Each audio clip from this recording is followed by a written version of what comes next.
So hello and good evening. आज 16 फरवरी 2025 है और आज हम लोग नया टॉपिक लेके आए हैं कि बेसिक्स ऑफ म्यूचुअल फंड।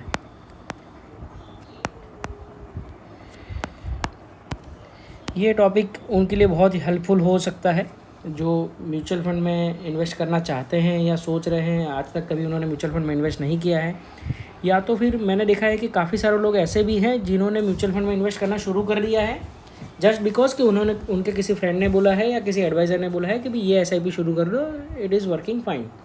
ठीक है, लेकिन उनको पता ही नहीं है कि बेसिक्स ऑफ म्यूचुअल फंड क्या है। तो उनके लिए ये वीडियो काफ़ी यूज़फुल और हेल्पफुल हो सकता है। हम ट्राई करेंगे इस वीडियो में हम लोग बेसिक्स को कवर करें। म्यूचुअल फंड के आने से पहले इक्विटी मार्केट हुआ करता था, अभी भी है वैसे कि, लेकिन जब इक्विटी मार्केट हुआ करता था, जब म्यूचुअल फंड नहीं था, तब किसी रिटेल इन्वेस्टर को इक्विटी में पार्टिसिपेट करना था तो उसको डायरेक्टली इक्विटी में शेयर्स परचेस करने पड़ते थे। मान लीजिए कि कोई रिटेल इन्वेस्टर है, उसके लिए क्या प्रॉब्लम होती थी पहले कि रिटेल इन्वेस्टर को पता नहीं था कि विच स्टॉक टू परचेज़, कौन सा स्टॉक परचेज़ करना है, एट वॉट प्राइस परचेज़ करना है, कौन से प्राइस पे परचेज़ करना है, मतलब एंट्री लेना है, और कौन से प्राइस पे उसको एग्जिट लेना है, कौन से प्राइस पे उसको बेचना है। दूसरा दिक्कत क्या होता था कि कब परचेज़ करना है, व्हेन टू परचेज़। ठीक है, कई स्टॉक ऐसे हैं कि जो सीजनल नेचर के होते हैं, जैसे गर्मियों के सीज़न में मोस्ट प्रोबेबली शुगर के स्टॉक्स का प्राइजेस बढ़ता है ना। सो लाइक दैट, कब परचेज़ करना है, कब एंट्री करना है, कब एग्जिट करना है, विच प्राइस करना है, विच स्टॉक टू परचेज़, वो तो हमने पहले ही कवर कर लिया। और डाइवर्सिफिकेशन, मेन चीज़ है डाइवर्सिफिकेशन। कि मान लीजिए कोई रिटेल इन्वेस्टर 1 लाख रुपए लेके आता है, तो 1 लाख रुपए उसको हर एक सेक्टर में जाना चाहिए, वैसे प्रॉपरली डाइवर्सिफाई करना चाहिए। जनरली होता क्या है कि 1 लाख रुपए में से ज़्यादातर पैसा लॉस मेकिंग स्टॉक्स में होता है और बहुत कम पैसा जो स्टॉक प्रॉफिट मेकिंग होता है उसी में होता है। जनरली लोग क्या करते हैं कि जो लॉस मेकिंग स्टॉक है उसी को एवरेज करते ही रहते हैं। तो उसकी वजह से क्या होता है कि लॉस मेकिंग स्टॉक में ज़्यादा इक्विटी एलोकेशन हो जाता है और प्रॉफिट मेकिंग स्टॉक में कम एलोकेशन होता है, तो उसकी वजह से उसका ओवरऑल पोर्टफोलियो नेगेटिव में चला जाता है। रिटेल इन्वेस्टर के लिए ये 4-5 उसके लिए मेजर चैलेंजेस है। एग्जांपल लेते हैं कि अगर मान लीजिए उसके पास 1 लाख रुपये है और वो इक्विटी मार्केट में जाता है, तो जनरली वो क्या करेगा कि जो अगर ये मान लीजिए क्वालिटी इन्वेस्टर है, जो अच्छी स्टॉक में ही इन्वेस्ट करना चाहते हैं, उसकी मैं बात करता हूँ। मान लीजिए कोई पेनी स्टॉक इन्वेस्टर है, तो उसके लिए तो ये मामला और दिक्कत वाला हो जाता है, क्योंकि पेनी स्टॉक का जो बिहेवियर है वो बहुत ही रैंडम होता है। कभी वो 50-100% बढ़ भी जाता है और कभी वो 50-100% गिर भी जाता है। पेनी स्टॉक की तो मैं बात ही नहीं कर रहा हूँ। मान लीजिए कोई क्वालिटी इन्वेस्टर है और वो क्वालिटी स्टॉक में ही इन्वेस्ट करना जानता है और मानता है। उसके लिए क्या हो जाता है कि मान लीजिए वो क्या करेगा, रिटेल इन्वेस्टर 1 लाख रुपए लेके इक्विटी में गया, तो वो कौन सा स्टॉक जनरली बाय करेगा, तो अच्छी क्वालिटी के स्टॉक जिसका नाम उसने सुना हुआ है। तो फॉर एग्जांपल जैसे रिलायंस, मोटा भाई, मान लीजिए HDFC bank, ICICI bank, for example SBI का नाम उसने सुना होगा, ONGC का नाम सुना होगा, मारुति का नाम सुना होगा अच्छी कंपनी के तौर पे, है ना। मान लीजिए यही कंपनी के उसने मान लो खाली 10-10 भी स्टॉक खरीदे ना, तो भी उसका 1 लाख रुपए ख़त्म हो जाएगा। कैसे?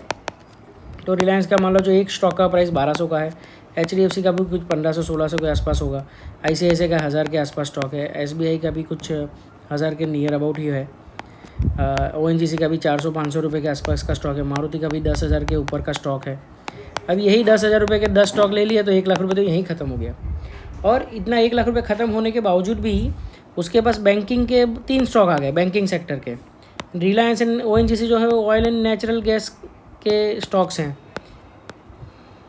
और ये मारुति हो गया ऑटोमोबाइल का। तो ये तो खाली 3 ही सेक्टर में पैसा इन्वेस्ट हुआ, oil and natural gas, bank and automobile. इसके अलावा फार्मा का स्टॉक तो उसने कोई लिया ही नहीं, IT कंपनी का कोई स्टॉक ही नहीं लिया, रियल एस्टेट का कोई स्टॉक नहीं लिया उसने, है ना, FMCG का कोई स्टॉक नहीं लिया, कंजम्पशन बेस्ड जो बोलते हैं उसको, है ना। ऐसे तो बहुत सारे सेक्टर उसके स्किप हो चुके। तो उसका 100% डाइवर्सिफिकेशन नहीं हुआ अक्रॉस ऑल सेक्टर्स। उसकी वजह से क्या होता है कि कई जो सेक्टर्स है वो काफ़ी सारी ग्लोबल जो कंपनीज़ या कंट्रीज़ की जो इकोनॉमी पॉलिसीज़ होती है उसके ऊपर डिपेंडेंट रहता है। जैसे कि oil and natural gas. Oil and natural gas का जो स्टॉक का प्राइस है वो US के अंदर क्या उसका स्टोरेज है, या अभी तक उसके पास क्या उतना उसके पास स्टोरेज लोग अवेलेबल है, या तो OPEC कंट्रीज़ के अंदर क्या पॉलिसीज़ फॉर्म हो रही है उसके ऊपर डिपेंड करता है है ना। फार्मा के अंदर भी ऐसा होता है कि भाई US FDA का अप्रूवल उसको मिला है कि नहीं मिला है, उसमें कितने उसको ऑब्जर्वेशन मिले हैं, उसकी वजह से उसका प्राइस प्लस माइनस होता है। IT कंपनीज़ में क्या होता है कि USD और INR का जो इक्वेशन है उसके ऊपर उसकी प्रॉफिटेबिलिटी बहुत सारा डिपेंड करती है। सो ये क्या होगा कि सेक्टर वाइज उसका प्रॉपर डाइवर्सिफिकेशन नहीं हुआ, तो उसकी वजह से क्या होता है कि जनरली आपने हर एक रिटेल इन्वेस्टर के मुंह से मोस्टली ये सुना होगा कि शेयर मार्केट में तो पैसा डूबता है। उसका रीज़न क्या है कि भाई उसको प्रॉपर ये जो 4-5 प्रॉब्लम्स है कि कौन सा स्टॉक लेना, कौन से प्राइस पे लेना, कौन से प्राइस पे एग्जिट करना, कब लेना, और उसको कैसे properly across all sectors diversify करना, वो नहीं कर पाते हैं क्योंकि वो रिटेल इन्वेस्टर अपना जॉब और बिजनेस में एक्सपर्ट है, फाइनेंस फील्ड में या तो इक्विटी फील्ड में वो एक्सपर्ट नहीं बना है अभी तक। वो चाहे अगर उसके अंदर टाइम स्पेंड करे, थोड़ा स्टडी करे, थोड़ा एनालिसिस करे डेली बेसिस पे, और ग्लोबल न्यूज़ के ऊपर और ग्लोबल पॉलिसी मेकिंग के ऊपर भी थोड़ा वॉच रखे, तो इक्विटी मार्केट में भी वो मास्टर बन सकता है। लेकिन ड्यू टू टाइम कंस्ट्रेंट वो नहीं कर पाता, इसीलिए generally retail investor equity market में लॉस करता है। ये ऐसा ये जनरल एक्सपीरियंस हुआ है लोगों का। सो इसका सॉल्यूशन क्या आया? उसका सॉल्यूशन आया म्यूचुअल फंड। म्यूचुअल फंड है क्या? तो म्यूचुअली कलेक्टेड फंड। मान लीजिए किसी का 1 लाख रुपया है, किसी का 10 लाख रुपया है, किसी का 2 लाख रुपया है, किसी का 10,000 का SIP है, किसी का 50,000 का SIP है ना। SIP और म्यूचुअल फंड दोनों एक ही चीज़ है। म्यूचुअल फंड में सिस्टमेटिकली इन्वेस्टमेंट जो होता है उसको बोलते हैं SIP। तो मान लीजिए ऐसा सारा पैसा इकट्ठा होकर एक अमाउंट हुई, फॉर एग्जांपल 100 करोड़ रुपए, और ये 100 करोड़ को मैनेज करने के लिए होता है एक फंड मैनेजर। अब फंड मैनेजर मतलब एक कोई सिंगल इंडिविजुअल नहीं होता है, उसके साथ पूरी टीम रहती है, रिसर्च टीम, जो पूरे फंड मैनेजर की जो रोल्स है वो ये ऐसा है कि ये 100 करोड़ रुपए को सबसे पहले तो वो प्रॉपरली डाइवर्सिफाई करेगा, है ना। प्रॉपरली डाइवर्सिफाई करना मतलब कि सबसे पहले तो वो सेक्टर वाइज डाइवर्सिफाई करेगा कि भाई वो मान लीजिए 10% पैसा फार्मा में डालेगा,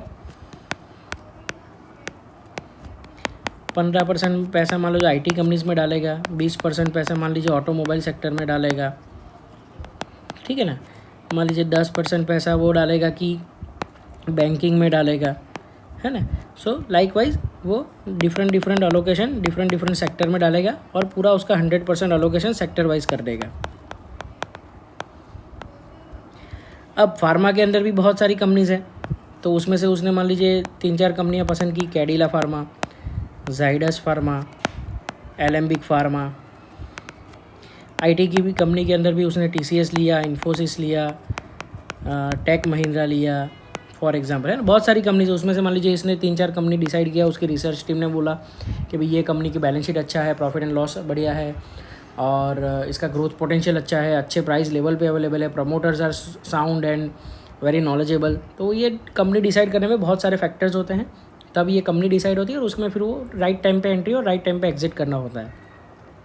ऑटोमोबाइल में उसने मान लीजिए TVS मोटर्स ले लिया, हीरो मोटर कॉर्प ले लिया, मारुति ले लिया, Hyundai भी अभी रिसेंटली लिस्टेड हुआ है तो Hyundai का स्टॉक ले लिया। बैंकिंग में उसने मान लीजिए ICICI बैंक ले लिया, SBI बैंक ले लिया, है ना, बहुत सारे बैंक। तो लाइकवाइज हर एक सेक्टर में से वो 3-4 स्टॉक लेगा, और वैसे करके वो 40 से 50 कंपनियों का स्टॉक का पोर्टफोलियो बनाएगा।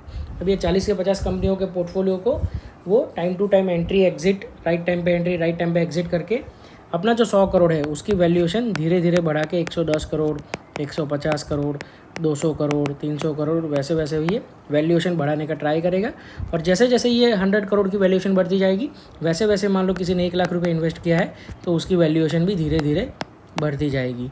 लाइकवाइज ये म्यूचुअल फंड है जो एक फंड मैनेजर के थ्रू, जो कि एक फंड एक्सपर्ट है और उसका काम ही है रात दिन कि भाई पूरी ग्लोबल पॉलिसीज़ को देखा जाए, हर एक कंपनियों को डिटेल में स्टडी किया जाए, और वो अपने पैसे को अच्छे से मैनेज करके अपनी वैल्यूएशन को बढ़ाए। तो ये ऐसे ये म्यूचुअल फंड काम करता है। आई होप कि यहाँ तक आपको क्लियर हुआ होगा। इसके आगे भी म्यूचुअल फंड के अंदर बहुत सारा डिस्कशन है, जैसे कि म्यूचुअल फंड के यूनिट्स कैसे बनते हैं, उसका NAV क्या होता है, लॉन्च कब होता है, किस किस टाइप्स के म्यूचुअल फंड होते हैं, ओपन एंडेड है, क्लोजर एंडेड है, लार्ज कैप है, मिड कैप है, मल्टी कैप है, स्मॉल कैप है। So this are other investment mutual fund में करने के लिए जो टर्मिनोलॉजीज वो हमको समझना ज़रूरी है। लेकिन ये वीडियो को हम लोग यहीं पे समाप्त करेंगे। अगले वीडियो में हम लोग इससे थोड़ा और आगे डिस्कशन करेंगे। आई होप यहाँ तक आपको क्लियर हुआ होगा। Thank you so much for your time.